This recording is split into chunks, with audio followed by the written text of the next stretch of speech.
Hi friends, welcome to Tamil ட்ரெண்டியர்ஸ்.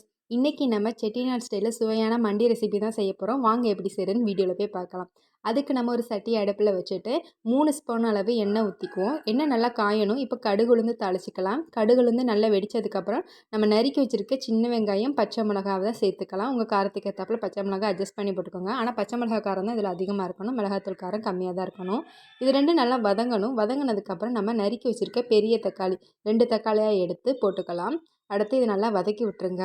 இது நல்லா வதங்கினதுக்கப்புறம் நம்ம நறுக்கி வச்சுருக்க வெண்டைக்காயை போட்டுடலாம். வெண்டைக்காயை வந்து நீங்கள் ஃபஸ்ட்டே வந்து தனியாக ஒரு பேனில் போட்டு நல்லா வதக்கிடணும். வதக்கினதுக்கப்புறம் தான் இதில் சேர்க்கணும். இல்லைன்னா அந்த பிசு பிசுப்பு தன்மை இருக்கும், கூழ் மாதிரி போயிடும். அதனால் நல்லா வதக்கிட்டு அதுக்கப்புறம் சேர்த்துக்கோங்க.